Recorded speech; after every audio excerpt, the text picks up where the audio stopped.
Hello, everyone, and welcome to another Future Space podcast, the video podcast. Today we have Alice Carruth. She's a public relation coordinator for Spaceport America. Alice, welcome to the Future Space. Thank you, Daniel. It's good to be here. We're going to start today in the same way that we start all the other interviews. I want you to give me three words that describe space. Three words. Vast, Three I words. think is the first one. Space is vast. Yes. Space is awesome in the original terminology of what you'd think is awesome. And I would say space is exciting. They're my three words. Vast, awesome, and expensive. No, Exciting. exciting. There we go. Now, there's a Also lot expensive. of there's a lot of discussions about why we're going to space, and I guess one of the questions that a lot of people are trying to figure out out there is really the why. Why is it important for us? What are the benefits? You've been at the spaceport. You've been kind of ground zero of departure to space. From your perspective, why is it so important for us to go there? It's limitless, really, when it comes to what potential space has. I think we focus a lot on this idea of millionaires or billionaires and a space race, but what people lose sight of is how much we learn from space, how much it's actually added to us on here on Earth. I'm sure that most people who watch or listen to your podcast are using cell phones, they're connecting to the internet. They're probably scattered around the globe just as you are, you and I are, and they're interconnected because of developments in space. I very recently had a bit of a run-in with somebody who kept saying to me, I don't understand why we have a spaceport in New Mexico when we should be doing more to conserve our planet. Do you not know about global warming and climate change? And I had to say, yes, ma'am, I know a lot about it because of the work that NASA does. And Right. I think people really forget that we're learning a lot about what happens on our planet because we are in space. And that's why I think it's important for us to go to space. I think it's really important that we are studying what's out there. And I know from science experiments that are constantly being used on the International Space Station and in suborbital launches from places like Spaceport America, that those technology, that kind of experimentation cannot be performed in our gravitational environment. But in that microgravity environment, they're able to excel that kind of understanding, that data gathering that you just cannot achieve here on Earth. So there's multifaceted reasons of why we go to space. And I think it's very beneficial for most of us here on Earth. Now, beyond the technology and the science, what do you think is the human story of going to space? I Um, think that's a really good question. You know, there's only been about 600 people plus that have gone to space since the 1960s, and that's such a tiny fraction of the world population. And yet, all of them have come back with the same story of the overview effect. And I know you've spoken to Frank White yeah. before, and I do think that that's a huge part of it. And I work very closely with a man called Dr. Churchill, Chris Churchill, who's at NMSU, the New Mexico University here in Las Cruces, and he studies astronomy, and he talks about this innate ability for us, a need even to travel and explore. It's gone back through humankind. We've done it for many centuries, and it's only inevitable for us to then look to the skies as the next part that we need to go and figure out and explore and give us an understanding then of our planet. Every single astronaut you speak to that talks about the overview effect finds a deeper connection to Earth, an understanding of how precious our planet is, how there aren't borders, how connected they feel, even though they are 250 miles plus circling around our planet. So I think that's really what comes down to why humans have a need to explore space. It's actually really to explore us as a race and as a human species. We're ambassadors for life, and life is always seeking to go to new places. And if it doesn't go to these places, it's not because it doesn't want to, it's because it can't. And whether it was the mountain or the ocean or the sky, there's always been this like desire to push the boundaries and to go to the next place. And now that we have the technology, of course, from the perspective of the Earth that's been waiting for this time for 4.6 billion years, when for the when the species now has the capacity to take life into a multi-planetary, it's almost like the single cell, billions of years ago on Earth, the single cell that is just about to become multi-cell organism, and the planet is that single cell that's just about to become so much more.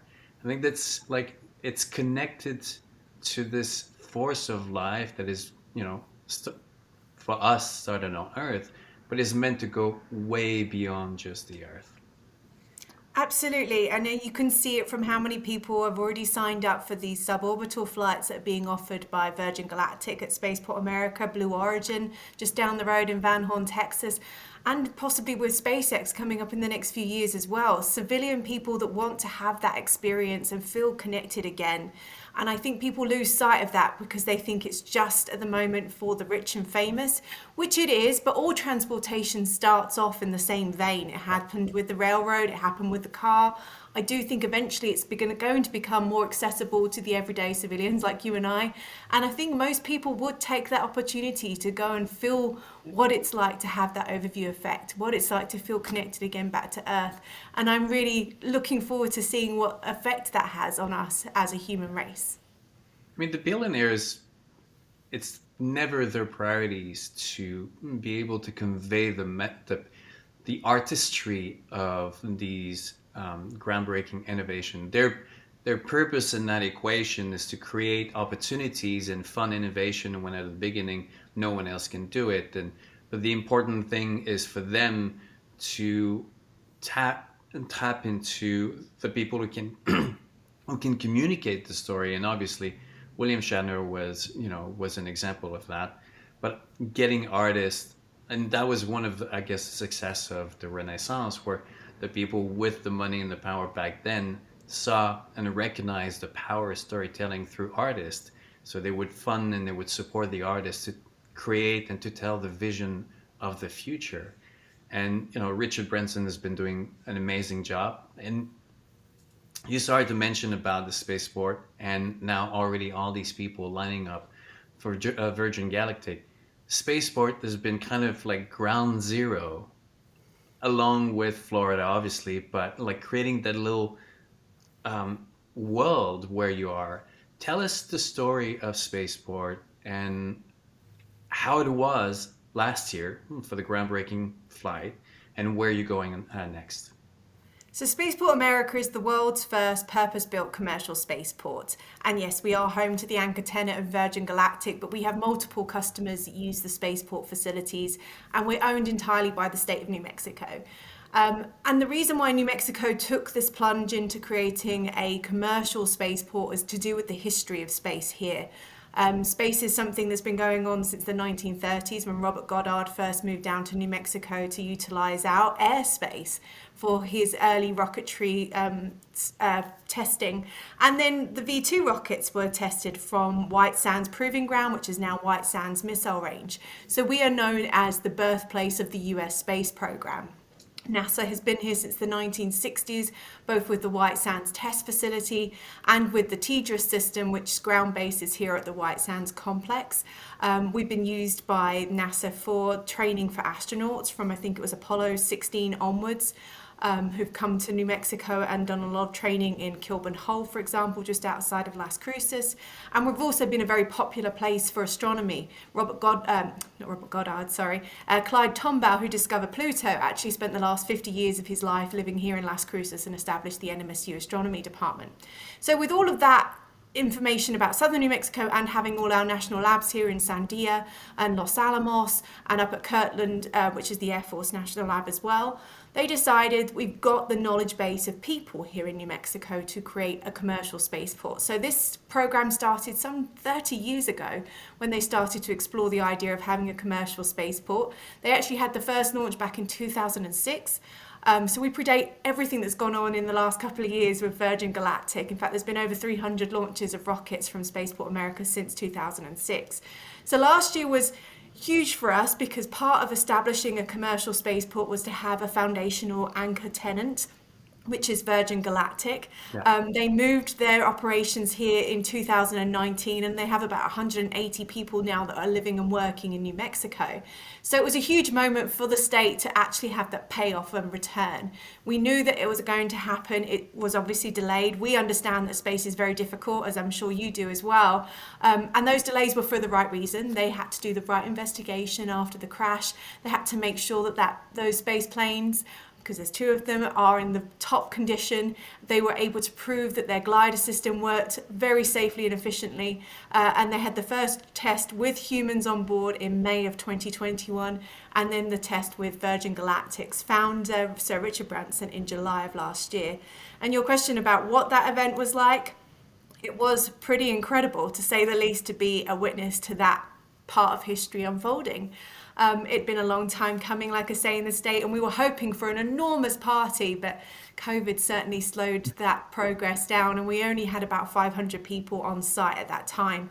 But everybody there was enthralled. He'd invited local students from the schools. He'd invited local media. He really made it a family environment. So a lot of the people that had been involved in this whole project from the beginning, the likes of Loretta Whitesides, who I know you know well as well, Yeah. and George were there, who had been part of this project since the first thought of back in, I think they were 2004 when they first formed. So it was a long time coming, and a great relief for everybody for such a huge success, but also such incredible excitement. I think the words Spaceport America were found across social media over 900 billion times in 1 month. So everybody around the globe was talking about this, and that has a huge impact on such a small state as New Mexico. We might be the fifth largest when it comes to geography here, but we've actually got a really tiny population, and even a lot of Americans here don't know that we're part of the United States. So it was a real great moment for us to finally be on that world stage and say, look, we've achieved what we set out to do.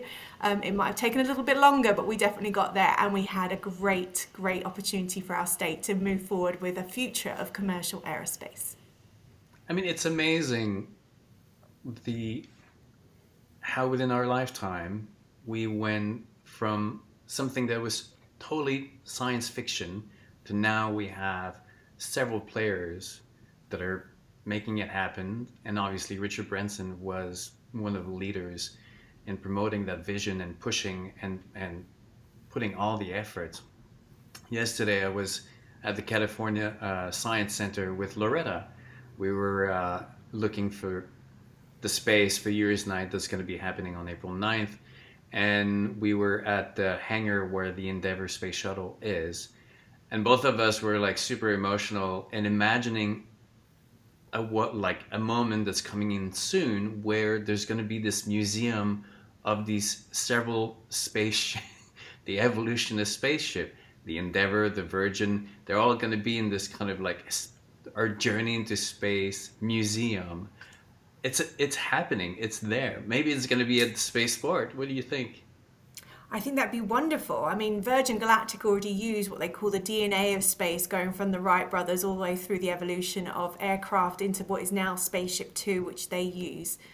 I think it's exciting to see that. I mean, you and I grew up in Europe. It was not even in the realm of what a career opportunity would have been for a girl like me, just who grew up just outside of London. And yet here I am in my 30s, living in New Mexico, working as part of this incredible new commercial space that started from here, from the ground up. And I do feel very excited and very privileged to be witness of that. And beyond what Virgin are doing, I see all the other tenants that work at Spaceport America and see how they develop systems that then go from suborbital testing to go onto the International Space Station. Spin launch are revolutionizing the way we are launching objects into space with kinetic energy. Our environment are creating a whole new satellite system, which will be a cell tower in the sky that is completely solar powered, so that it won't be taking anything away and causing carbon problems in our atmosphere. There's some really revolutionary things going on at spaceports across the whole country and around the world. We're one of 13 now that are commercially licensed here in the US. and we're part of the Global Spaceport Alliance that works with other spaceports around the globe. And we're looking in the future at how we're going to be able to do point-to-point spaceport travel. And it is going to happen. There are already companies working on brand new hypersonic vehicles that will be able to launch from Spaceport America and land in China a couple of hours later, which is just an incredible thing to think of. And yeah, you'd asked me 35 years ago if this was even possible. I would have laughed at your face. And that was a young, inspirational person that you would have been speaking to. So it's incredible that we've managed to get this far in just such a short space of time.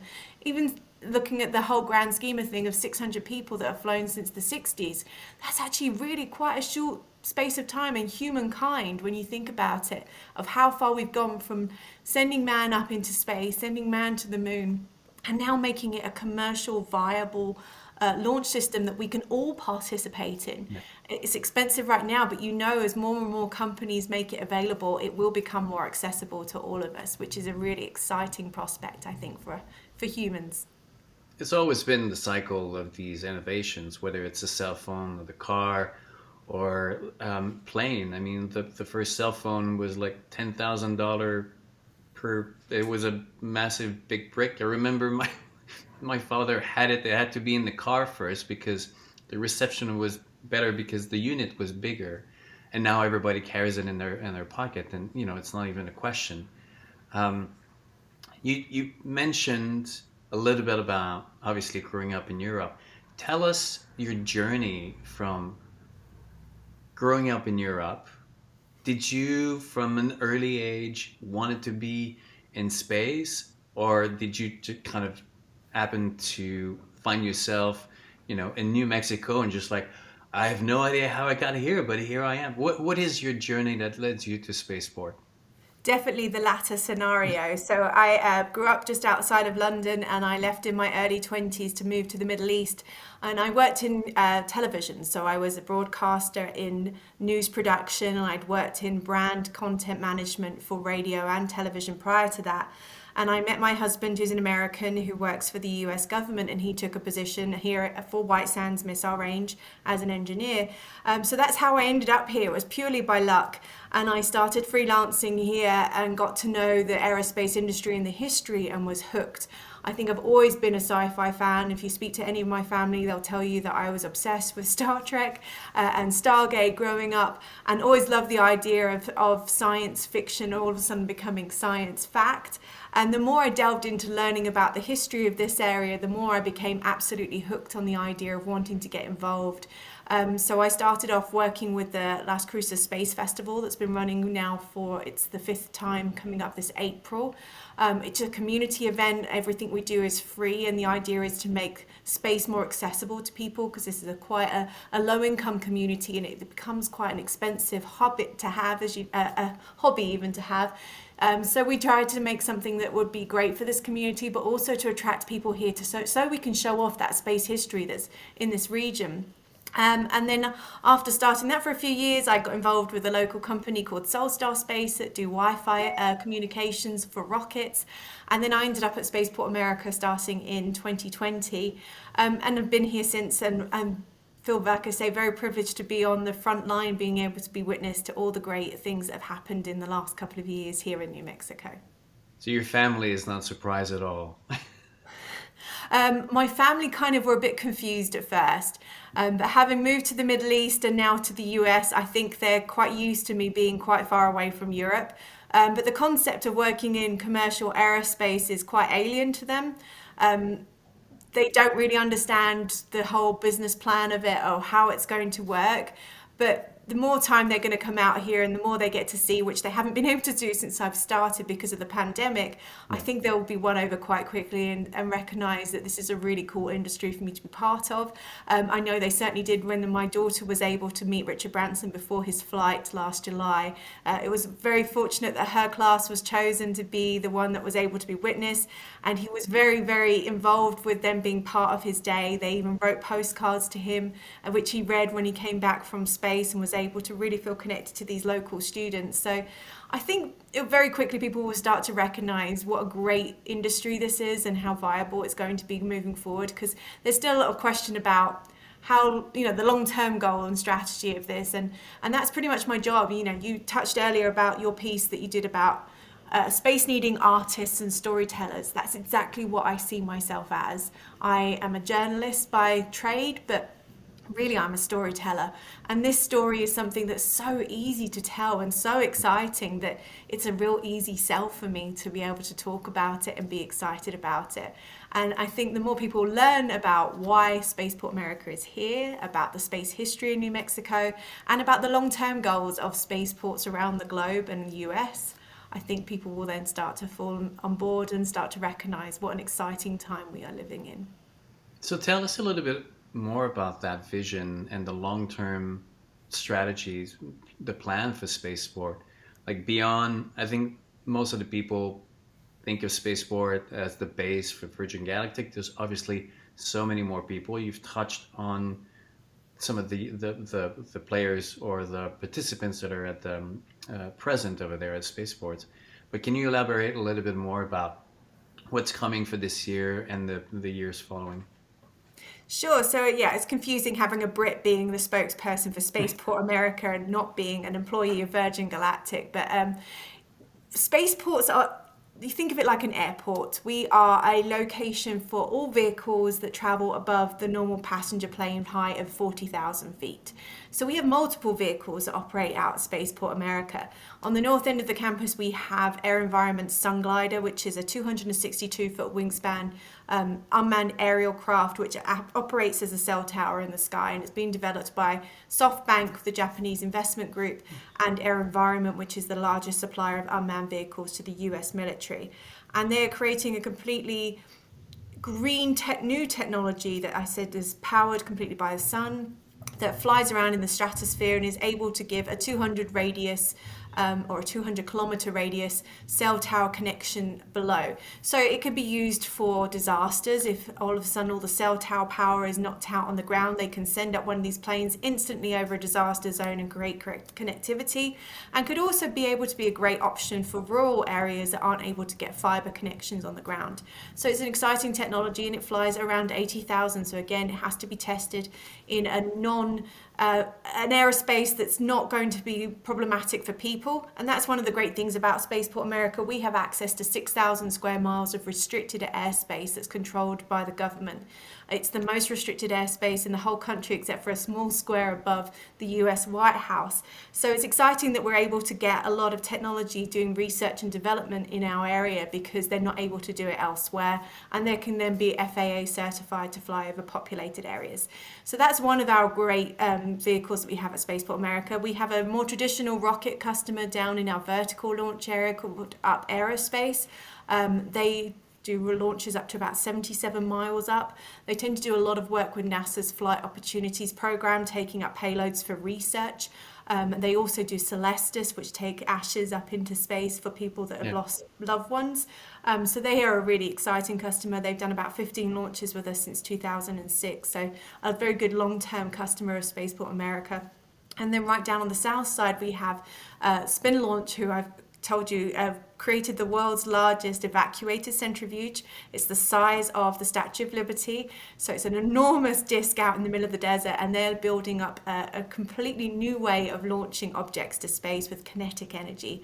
So within the vacuum chamber, they're able to build up a speed of around Mach 1.4, 1.5 at the moment, and then launch objects into space without using a huge consumption of fuel, which we all know is what's a big part of space at the moment. So we have some really exciting things going on at the spaceport. And on top of that, we have multiple short-term customers as well. We've had Boeing do some capsule testing with us with high-altitude balloons.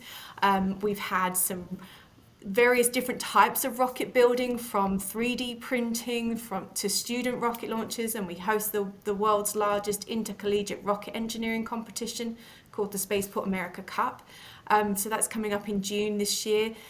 So we've got some really cool things that are happening right here on our doorstep on a regular basis. So there's not a boring day at spaceport. People think it's a desert and it's like nothing happens over there unless there's like going to space. But there's stuff going on every day. Absolutely. I think if we had a boring day, it'd become as a surprise to those of us that work at the spaceport. It's difficult because a lot of the time I can't talk about the customers that are doing their research and development because it's a highly competitive industry. And also, they don't want any of their industry secrets being escaped outside of the US. So we have to be quite careful at protecting their brand and identity. But certainly, it's never a quiet day at the spaceport, whether I'm doing STEM outreach one day, launching another day. Sometimes I have car companies coming out and doing aerodynamic testing on our 12,000 by 200-foot runway. It really depends on what happens on a day-to-day basis out there, but all of it is very exciting and innovative. And that's pretty much the pillars of what we're hoping spaceports are going to be. And back to what you're thinking of long-term goals of the spaceport, we are hoping to get more and more customers operating out here because they can then have access to this wonderful airspace you can't find elsewhere for testing and research and development. But we're also hoping we're going to become partners with all the other spaceports around the globe. I work very closely with spaceports in UK, with Ecuador, Brazil, Japan. We've spoken to spaceports in Australia. We're hoping one day there is going to be a network of spaceports, just like there is a network of airports, and you'll have Wow. spaceport to spaceport travel via space, which again will start off as a very expensive idea, but eventually will be something that will be far more accessible to all of us. Now, on a first of all, I didn't know that there were spaceports in Australia, UK, Ecuador, Brazil. I mean, it's where in UK first? UK is so tight. Where is the spaceport? There are actually two in the United Kingdom. There's Spaceport down in Cornwall, which is actually part of the Newquay airport system, and they're going to be having a Virgin Orbit launch from there later this year, so there'll be the first launch from UK soil. And then Wow. Saxiford, which is up in the Scottish, I believe it's in the Shetland Islands, is going to be operating with more of a vertical rocket launch customer. So it's going to be exciting to see them develop over there. And yes, there are spaceports in Italy. I believe there's one up in the northern parts.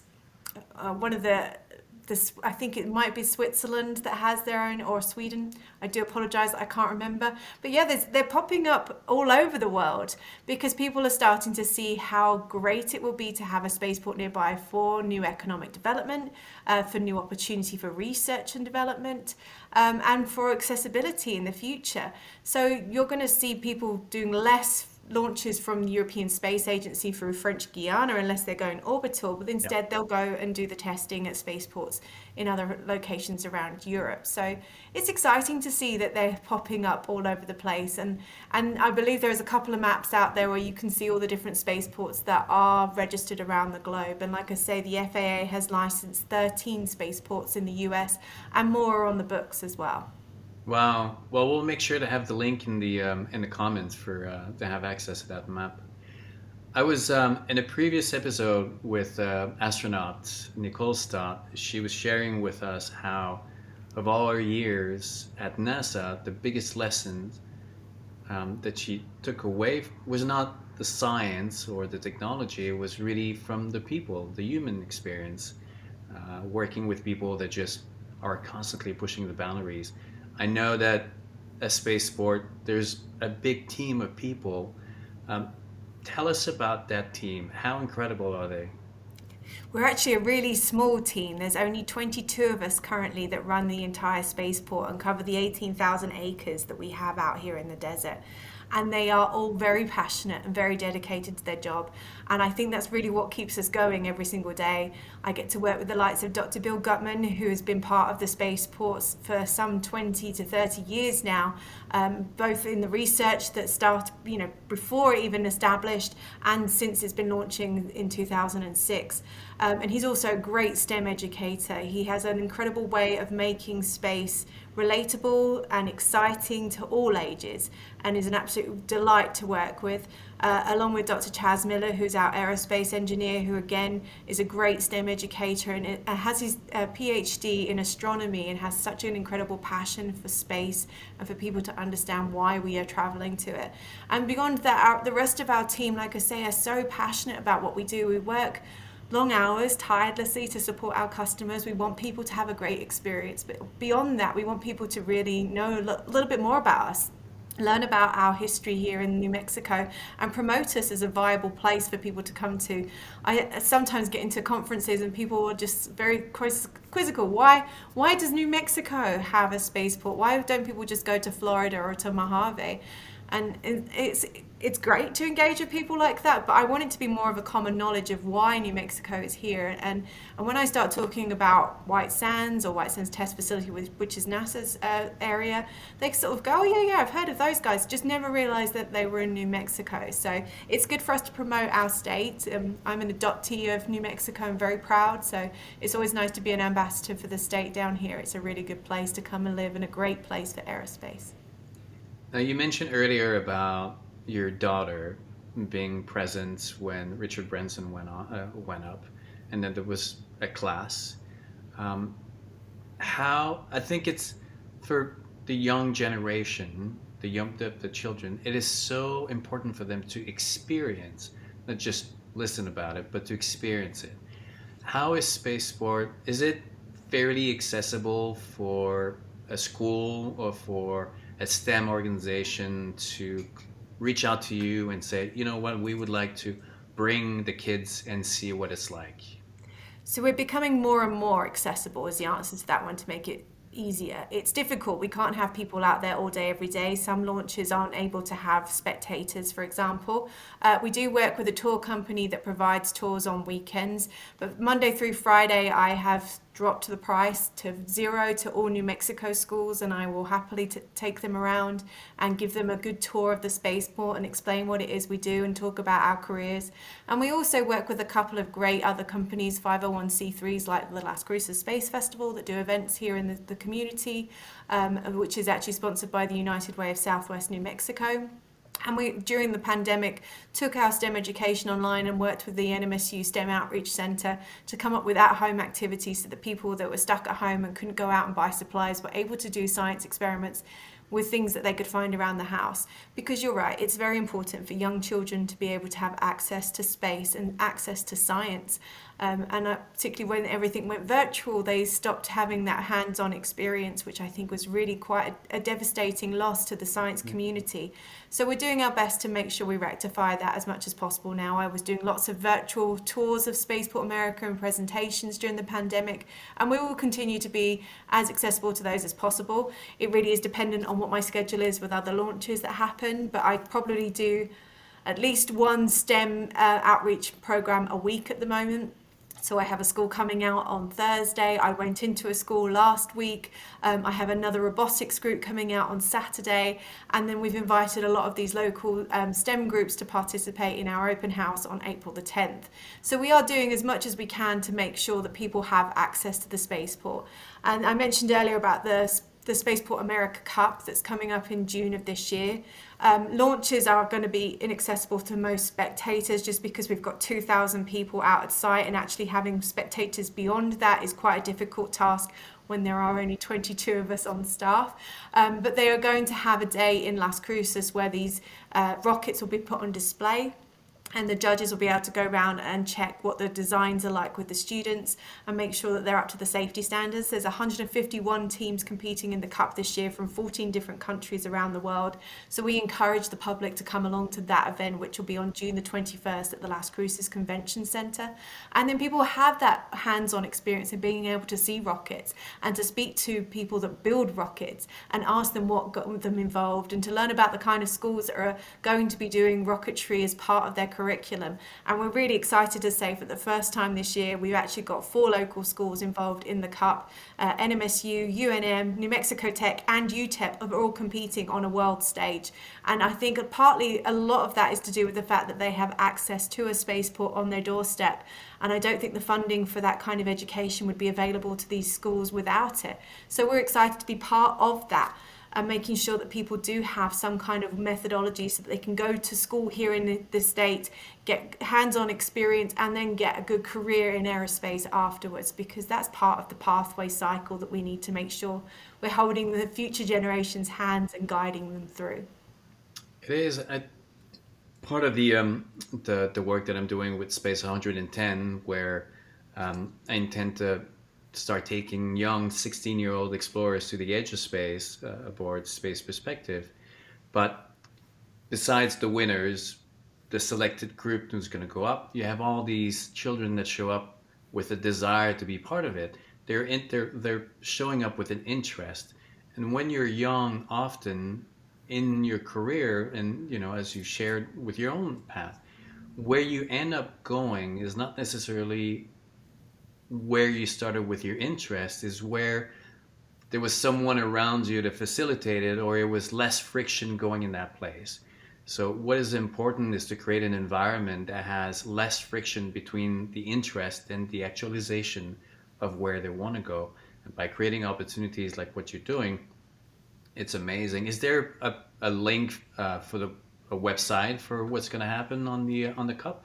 Yes, it's called spaceportamericacup.com, so people can go on there and learn a bit more about the event. It's sponsored by some incredible companies. Blue Origin, Virgin Galactic, Sierra Nevada Corporation are all part of our sponsors. And so it's an opportunity to also speak to the recruiters at that event at the Las Cruces Convention Center, because they're all there to see these students and to watch them and give them opportunities. But even those that are younger or perhaps hadn't started, like you say, in their career path to become part of the aerospace industry, have an opportunity then to go and speak to these recruiters and say, well, what is it you're looking for? How do we get involved? What would be my next step to be able to get a career in aerospace? And they're really the ones that would be great to be able to speak to on a one-on-one basis.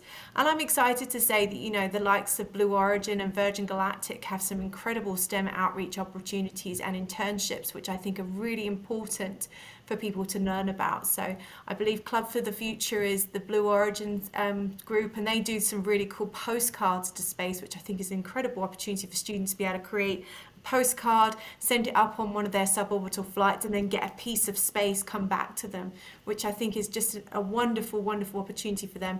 And Galactic Unite, which is Virgin Galactic's STEM outreach program, do great internships, sponsorship of people's education. They also do in-classroom presentations, and they're a really great group to work with as well. So I know SpaceX has done the same thing, and a lot of the other corporations are doing the same as well, and that's what I think is really exciting. And we're doing our best to work together much more and more, because it's such a vast group of people we want to reach the more we work together. And that's part of what I do for the Global Spaceport Alliance. I run the Academic Partnership Outreach Group, which is how I work with the UK and Ecuador and Japan.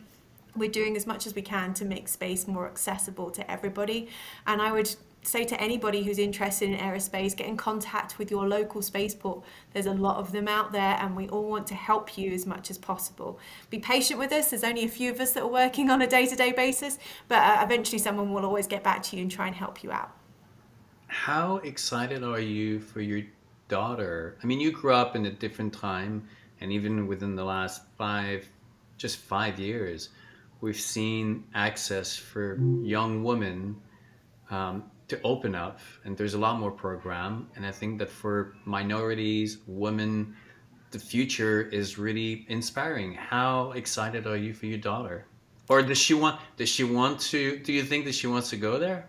She doesn't. She's actually more interested in art, but I'm trying to steer her as much as possible in towards space art and design, because I think that'd be a really great pathway for her. But you're right, representation really matters. I certainly didn't grow up watching women in aerospace as much as I should have been back in the early 80s. It's certainly starting to change, but it's still very much a very male-dominated industry. At the Global Spaceport Alliance meeting in January, there was 50 people in the room, 6 of them were women, only 1 of them worked at a spaceport. It's going to change in the future, and I do think having more women talk about their roles in spaceports and their roles in aerospace, because we're not just rocket scientists, we are storytellers like myself in public relations. We have a fantastic general counsel at Spaceport America who's a woman who's doing a presentation at the National Space Symposium up in Colorado Springs.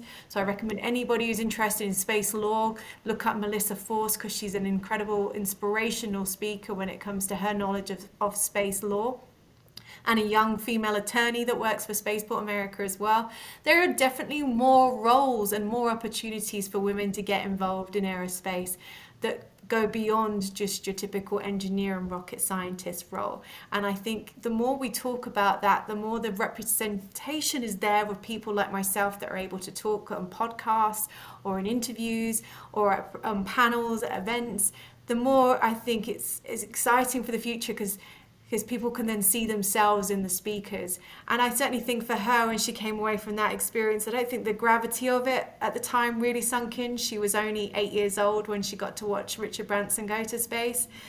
But I think long term, I think she's going to be able to look back and think, wow, what an incredible experience. Because I know when I was a kid, I probably didn't understand the full gravity of the experience of travel that I had in Europe until I moved away from that. But I'm excited for what their future holds. And my young son is very excited about everything space. I think he's probably the one that's going to end up going into it more as an engineer and her as the storyteller. But there's definitely roles for both of them in whatever way they want to go in. Absolutely. We need engineers and we need storytellers, creative storytellers, artists. Um, so we're gonna put the link for the cup that's gonna happen. Are you gonna be personally at the Space Symposium in Colorado coming up? I am not. My boss will be. Scott McLaughlin, who's the executive director of Spaceport America, will be at the NSS, and there is a booth there with the New Mexico partnership to explain about aerospace across the entire state. And we're very lucky. We've actually got our Economic Development Cabinet Secretary Alicia Keys going up to this symposium to represent the state and to show people what a great opportunity they have to come to New Mexico and launch or develop or manufacture here in our state. So there's going to be a good representation at the NSS conference. We kind of mix it up amongst our team of where we're going to be at what time. And because I run the Las Cruces Space Festival, which is going to be running 7th through the 10th of April, I'm going to be here in Las Cruces managing that part of the event. But there are plenty of opportunities to see me at various panels and discussions around the country. I was at the SpaceCom conference in January up in Orlando, Florida, and hopefully by the end of this year I'll be at a few more other conferences around the country as well. So people need to look out. There's some great events going on around the place, and I'm particularly excited to hear about your Yuri's Night celebrations because I always think that's a really fun one for people to get involved in. It's they had an amazing vision when it started many years ago, and now with the general interest, it's growing in attendant the kind of people that go over there. It's no more just a kind of a space geek event. It's more of a future of humankind event, celebrating where we're going as a species. Alice, it was a pleasure having you today on the Future of Space. I'm so happy to learn that spaceport is not just a kind of dusty little place in a desert of New Mexico, but it's a thriving community around the globe that is really shaping the future of our journey into outer space. So I think on behalf of everyone, big thank you.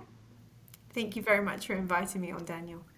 We'll get all the links in the comments, and we invite everyone to go and learn more about Spaceport, the Cup, and all the educational program that they have. And we'll make sure that Alice gets her inbox even more overwhelmed than it is right now with requests to come and visit and participate. Alice, good luck with everything, and we'll see you soon on the road. Thank you.